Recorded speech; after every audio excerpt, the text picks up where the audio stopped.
कदम किचनमध्ये आपलं स्वागत आहे। आज आपण पाहणार आहोत चवळीची भाजी। त्यासाठी लागणारं साहित्य, ही चवळीची भाजी मी साफ करून निवडून घेतले, तिला अजून धुवून कापायचे आहेत। कापलेले नाही, मी दाखवते। इथे आहे कांदा, ओलं खोबरं, लसूण, मिरची, मीठ आणि तेल, बस। भाजी आता आपण धुवून चिरून घेऊया।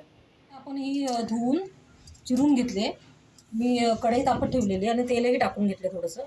आता हे इथे काय करायचं दाखवते तुम्हाला मी। ही जी लसूण आहे ना, ती आपण सोलून, ही लसूण मी अशी बारीक ठेचून घेतलेली आहे। त्याच्यामध्ये आपण भाजीमध्ये जेवढं मीठ घालणार ते मीठ आधीच घ्यायचं। इथे लसूणवरती थोडंसं तेल घ्यायचं याच्यावरतीच, आणि हे आता असं हातानेच हे करायचं, कुस्करून घ्यायचं। आणि हा लसूण पूर्ण भाजीला लावून घ्यायचा।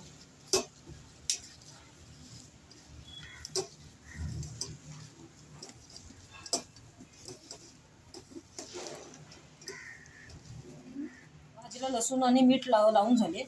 आता परत भाजीत लसूण नाही टाकला तरी चालेल। आता इथे जो कांदा मी कापून घेतलेला तो कांदा टाकून घ्यायचा। कांदा, मिरची,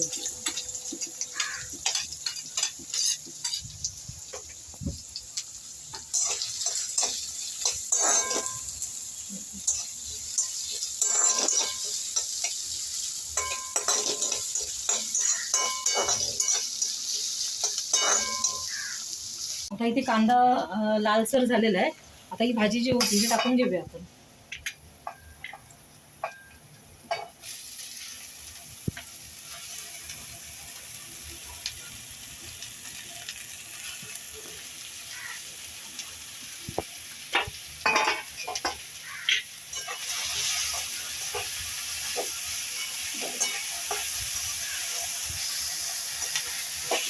मीठ आपण आधी टाकलेलं आहे, त्यामुळे परत टाकायचं नाही।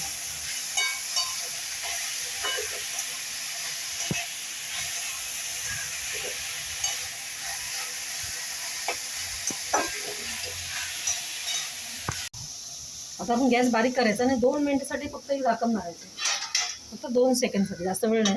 आता भाजीला पाणी सुटलं, भाजी छान वाफळली, सगळं पाणी निघून गेले भाजीतलं। गॅस थोडा फास्टच ठेवायचा, ही भाजी शिजायला जास्त वेळ लागत नाही, पटकन होते। जसं ओव्हर कुक पण करायचे नाही, भाजीचा कलर पूर्ण चेंज होतो। या स्टेजला भाजीमध्ये ओलं खोबरं घालायचं।